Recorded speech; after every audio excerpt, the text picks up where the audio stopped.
Bueno, pues en noviembre del año pasado, Arturo Saldívar renunció a la Suprema Corte de Justicia. Días después, estaba de lleno en la campaña de Claudia Sheinbaum. Fuera máscaras, se pensó, el político se había quitado la toga.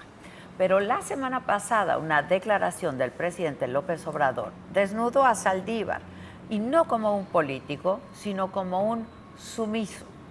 Posteriormente, y sin mencionarlo, el ministro Luis María Aguilar y la presidenta de la Corte, Norma Piña, le dieron lecciones invaluables a su excompañero. Y así, frente a todos, quedó expuesta la verdadera forma de Saldívar. Ni juez, ni ministro, ni transformador. Si acaso, un subordinado de Palacio Nacional. La llegada de la Cuarta Transformación al poder coincidió con el arribo de Arturo Saldívar a la presidencia de la Suprema Corte y desde ahí acaparó los reflectores por su apertura con la prensa. Inauguró sus conferencias mensuales, acudió a visitar a las reclusas del penal de Santa Marta y se hacía viral en TikTok. Y aquella máxima de todos los derechos para todas las personas, por supuesto que lo hacían ver como un ministro disruptivo y progresista. Es más, cuando acusó que había sido presionado y acosado por el gobierno de Felipe Calderón por el caso de la guardería ABC, se le vio como un juez sólido, recto, incorruptible. Ojalá ahí siguiéramos, porque aquella imagen de Saldívar se iba despostillando de a poco. Por ejemplo, a la hora de votar, asuntos tan delicados como la militarización de la Guardia Nacional, ahí se posicionaba en favor de entregar un cuerpo de seguridad que se pensó como civil a las Fuerzas Armadas. Y sus argumentos fueron vistos por expertos en la materia como una absoluta maroma. Y lo mismo ocurrió cuando intentó extender su mandato por 2 años más. La ley es la ley. Saldívar es un aliado de la 4T. Y lo supimos hace mucho y lo confirmamos cuando dejó la Corte para subirse al barco de Claudia Sheinbaum. Pero la semana pasada, la imagen de Saldívar dejó de ser la de un aliado y pasó a quedar exhibido como un sumiso por el propio presidente López Obrador, que dijo esto. Cuando se daban estos hechos y estaba Saldívar, se hablaba con él y él podía, respetuoso de las autonomías, de los jueces, pero pensando en el interés general, pensando en la justicia, en proteger a los ciudadanos ante el crimen. Hablaba con el juez y le decía, cuidado con esto. Saldívar era una correa de transmisión de Palacio Nacional. El mismo ministro que denunció el acoso de un gobierno previo, ese mismo era usado para dialogar con subalternos. Menos de 24 horas después salió a defenderse, pero no en Palacio Nacional, no mirando a la cara al presidente para desmentirlo, sino en el programa de radio de Ciro Gómez Leiva, y salió a aplicar aquella vieja práctica que recuerda a sexenios anteriores, porque hizo algo como lo que el presidente quiso decir. Y aseguró que no había injerencia de parte del Poder Ejecutivo al Judicial, aunque el presidente usó la frase intervención respetuosa para describir lo que hacía. Y dijo que antes los presidentes también se reunían con ministros, sin embargo aceptó que eso ya no se hace desde que llegó la ministra Norma Piña al poder en el máximo tribunal. Pero en eso le faltó un gran, enorme detalle.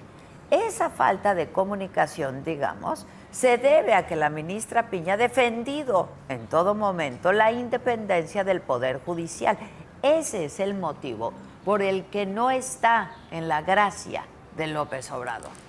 La confesión de parte del presidente detonó una serie de posicionamientos por parte de la Barra Mexicana de Abogados, de políticos y de otros actores de la vida pública. Pero los dos más contundentes han venido de la misma Corte. de la ministra presidenta Norma Piña y del ministro Luis María Aguilar. Esto es lo que dijo la cabeza del Poder Judicial, Norma Piña, quien siempre mantiene, la verdad, un perfil bajo, pero cuando decide hablar, más de uno termina contra las cuerdas.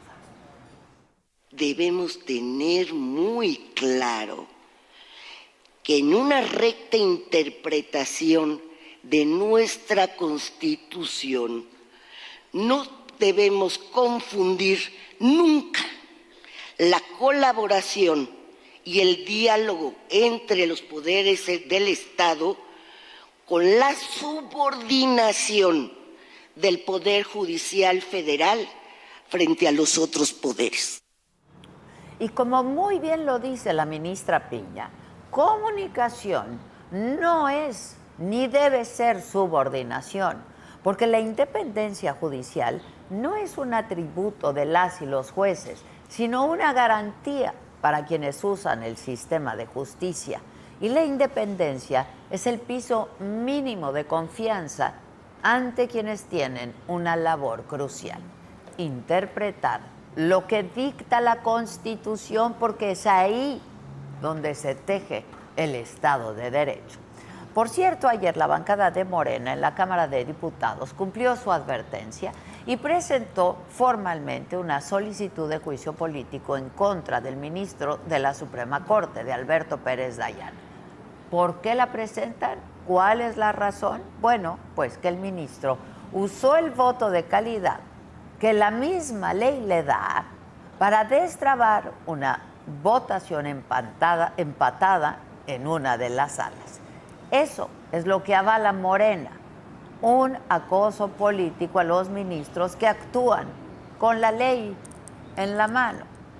Pero regresando a Saldívar, la otra voz poderosa sobre el asunto vino del ministro Luis María Aguilar, quien, sin mencionar a su excompañero, también dio una poderosa lección.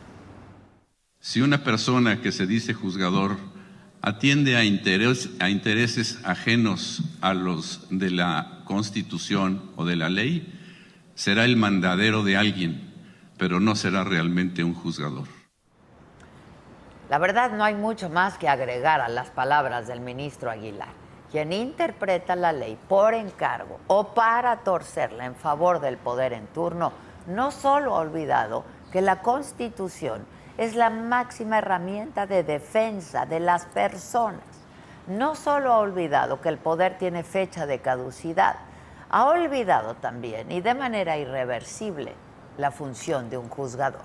Un juez sin independencia ha dejado de ser útil a la sociedad para convertirse en un arma desechable. Y ante ello, solo me queda parafrasear al gran filósofo Cicerón: el magistrado es la ley que habla, y la ley, el magistrado mudo. Y Saldívar habla mucho, tal vez de más. Ahora que la toga ya no le estorba, ojalá se le olvide dónde la dejó, porque este país no está para que sea el mandadero de Palacio Nacional. Yo soy Adela Micha.